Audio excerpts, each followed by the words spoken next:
Hi. In this video, I'm recapping part 2 of season 2 of My Hero Academia.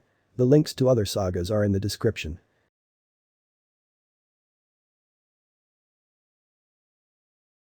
In 14th episode, Midoriya reached Gran Torino's house. After introduction, Torino told Midoriya to wear his hero costume and to fight him. Midoriya read a note from Hatsume that she made some changes in his costume. Midoriya wore his costume and Torino started fighting him to check his one-for-all quirk control. It was also revealed that Midoriya is the 9th holder of one-for-all. Torino used his jet quirk to bounce around and attack Midoriya. Then Torino defeated him and told him to use one-for-all with his own way instead of just using it like All Might do. Ida was with a pro hero, Manuel. He was planning to try to find Stain and to take revenge for injuring his brother, Ingenium. Bakugo was with the number 4 hero, Best Jeanist, Tetsutetsu, and Kirishima were with 4th kind, Uraraka was with Gunhead, Class B student, Kendo, and Momo were with Uwabami, Jiro was with Death Arms, Mineta was with Mount Lady, and Shoto was with Endeavor. Midoriya tried to use one-for-all in terms of agility and not strength only. Later, Midoriya figured out that if he used one-for-all in his whole body, instead of switching it around and wasting time on it, he can achieve his desired fighting style. Stain was brought to League of Villains base. Tamura told him that they're trying to kill All Might and some other kids from UA who got in their way earlier. Stain called a childish tantrum and refused to join them. The next episode, Torino checked Midoriya's progress by fighting him again. This time, Midoriya was so close to touching Torino but failed because Torino was too fast. Torino was later shown with a little wound and was impressed by Midoriya's progress in just one day. Tsukauchi told All Might that they took some DNA tests of the Nomu they caught when All Might defeated it and came to know that one Nomu contains 4 DNAs inside. Furthermore, it seems like someone put someone else's quirk inside that Nomu. All Might remembered someone who can do that. Stain fought Tamura and came to know that Tamura want to destroy the society and want to kill All Might as society trusts and praises a wrong person like him. Stain wishes to destroy the society too, so he agreed to work for them, but still they didn't truly become teammates. Torino decided to take Midoriya outside and fight some villains. Stain went to the same city where he was taken from and went to hunt heroes again. Tamura sent 3 Nomus in the city to make them hunt more heroes than Stain as he was a bit jealous of Stain's popularity. Midoriya and Torino were using train to go to a place where there are higher crimes rates. Suddenly, one of the Nomu and a hero crashed in the train while fighting each other.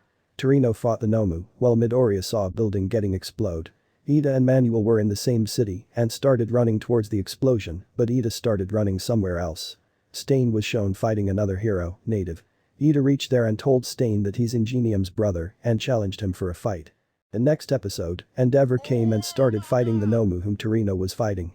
Midoriya was finding Torino and saw 2 more Nomos who were fighting multiple heroes. He saw Manuel and couldn't find Ida.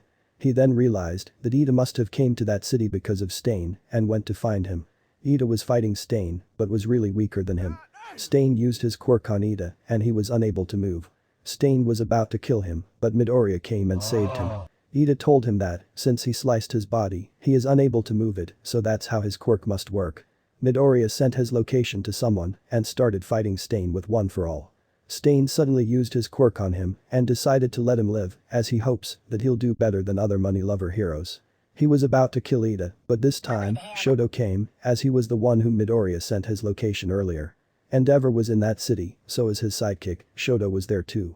Midoriya told Shoto how Stain's quirk works, and Shoto started fighting Stain. Midoriya started moving again, while other couldn't. It was revealed that Stain's body freezing duration depends on others' blood type. The next episode, Ida's freezing duration ended too, and he helped Shoto and Midoriya in their fight. Ida fastly used his engine, while Midoriya used one-for-all. Both directly hit Stain at the same time. Shoto then used his flames on him to knock him out. Endeavor used his flames on Nomu, but that Nomu absorbed and released it again. Though it got some damage on its body. Then it started using more of its quirks that were given to it by someone, but Torino defeated it. Endeavor remembered that while leaving, Shoto told him about the address where he's going and told him to come there with some other heroes once he's done. Endeavor then reached the place where there were 2 more Nomos. He carbonized cells of a regenerator Nomu as carbonized cells won't let it regenerate anymore. He sent all the heroes there to Shoto's location and went to fight the last flying Nomu. Midoriya's group tied Stain up. Other heroes started coming there too. Suddenly, the flying Nomu appeared while escaping from Endeavor and grabbed Midoriya as Native was carrying him on his shoulders because he was injured. All the heroes were thinking about rescuing Midoriya. Suddenly, Stain woke up, saved Midoriya, and killed Nomu in an instant. Endeavor came there too. After looking at him, Stain got completely furious, as he thinks that all the heroes just love money and not justice. He saved Midoriya to show how heroes should act like. He said that All Might is the only true hero, and he wants to get killed by him only. Suddenly, he lost his consciousness, as a broken rib pierced his lung. He was unconscious, but was still standing.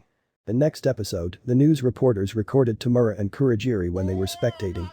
Later, Torino called All Might and told him that the appearance of ideological villains like Stain, formation of League of Villains, and multiple quirks containing nomos, all this leads to one conclusion, that the one who killed All Might's master, the previous one for all quirk holder, Shimura, and gave All Might the injures that destroyed half of his respiratory system, the enemy of All for One, must have returned after so many years. A video was made by some Stain's ideology lover video designers about how he tried to tell people about how much heroes love money and how they're ruining their society, but no one listened to him. His parents passed away and he started learning about fighting and killing. His determination let him get strong faster, and according to his last recorded words, he was trying to get killed by the real hero, All Might. As Tamura and Kurogiri were recorded by news cameramen, people started thinking that Stain was a part of League of Villains too. That's why multiple villains started going to join that league too. Next episode was a filler where Froppy helped pro hero, Sulky and Sirius, to capture some sea thieves. The next episode, 1 week was over and Class A came back to UA. All Might arranged a rescue mission activity for the class where 5 students will try to find and rescue All Might from a limited area. Midoriya, Ida, Ajiro, Mina and Zero competed in first round. Midoriya used his quirk at 5% and was jumping around but then slipped. Zero won by using his tape quirk like Spider-Man do. Then all the other side characters competed too, but it wasn't shown. Later, All Might told Midoriya that is not only passing DNA, but someone's own will is also required to pass one for all quirk to someone else. That's why Stain didn't receive that quirk when he licked Midoriya's blood. Then All Might revealed that one for all was derived from a quirk that existed in past, All for One. All for One quirk can steal other people's quirks, and the user can either keep it for themselves or pass it to someone else. Then he revealed that when quirks started appearing in past, All for One quirk holder stole strong quirks from a lot of people and gave it to his followers. By this, he ruled the whole Japan. That man had a quirkless brother, so he gave him 2 quirks, Storing Powers quirk and Quirk Passing quirk. Both quirks combined and formed One for All quirk. One for All quirk holder wanted his brother to stop being evil, but failed. That's how he decided to entrust his quirk to the future generations. One for All quirk started becoming stronger and stronger because of keep getting powers stored inside, and finally, All Might was able to defeat him. Now, he has returned and is the mastermind behind League of Villains. All for One was shown getting healed by his personal doctor. The next episode, Class A gave their written exams and now it was time for practical exam. Principal Nezu told them that the team of 2 students will fight 1 teacher in a 2-on-1 fight. Teams were already decided by the teachers. Pause the video to see the teams and their opponents. Their goal is to either put handcuffs on the teacher or escape the stage in 30 minutes. Teachers will wear compressed weights as they're really stronger than the students. First, Rikido and Kirishima fought Cementus. Both used their raw strength to fight the wall Cementus made but got tired of keep breaking them. Cementus pinned them and won. Second, Asui and Tokoyami fought the clone's quirk user, Ectoplasm. The next episode, Asui and Tokoyami worked together with their quirks and focused on escaping. They fought many clones and later managed to handcuff the real body of Ectoplasm. Third, Ida and Ajiro fought the Iron Claw's quirk user, Power Loader. Ida and Ajiro worked together and Ida threw Ajiro towards the finishing line. Ajiro escaped and they won. Fourth, Shoto and Momo fought Aizawa. Aizawa was at advantage as he can erase their quirks. Later, they used their brains to set up some traps and when Shoto came near them, they used them to capture and handcuff him. Fifth, Uraraka and Aoyama fought 13. 13 was sucking them with her black hole quirk. Aoyama suddenly asked Uraraka if she likes Midoriya. The next episode, Uraraka accidentally let go of the bars she was holding because of shyness. She came near 13 and used the tricks she learned from Gunhead to capture and handcuff her. Sixth, Mina and Kaminari fought Nezu. It was revealed that Nezu is an animal whose quirk made him smarter than humans. Nezu blocked the exit and used a crane to use the chain reaction to fight Mina and Kaminari. 30 minutes passed and they lost. 7th, Koda and Jiro fought the voice quirk user, Present Mike. The animal controller quirk user, Koda, used a large amount of bugs to attack Mike and he and Jiro escaped the area. 8th, Toru and Shoji fought Snipe. Shoji acted as a decoy to let Toru handcuff Snipe. 9th, Mineta and Zero fought the somnambulist quirk user, Midnight. Midnight used her quirk on Zero and forced him to sleep.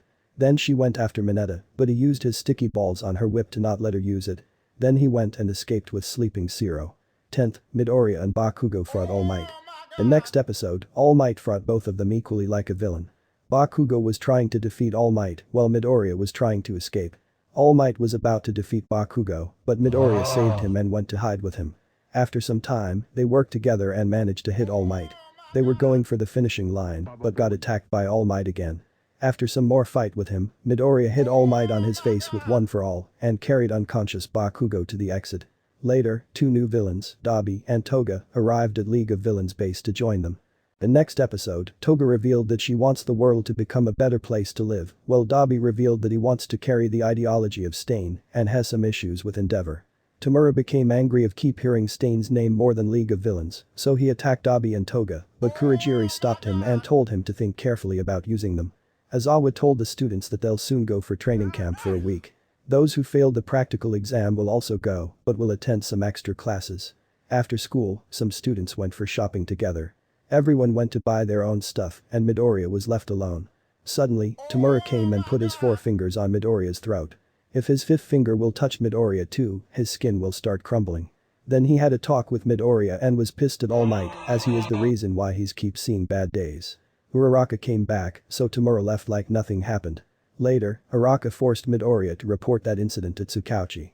Now, the first semester of Class 1 was over and they were getting ready for their training camp and to subscribe to the channel. In the final scene, All for One revealed that Tamura will become the next him. Thanks for sticking till the end. If you like this video, then like, subscribe and do all these stuff and check out my other videos too.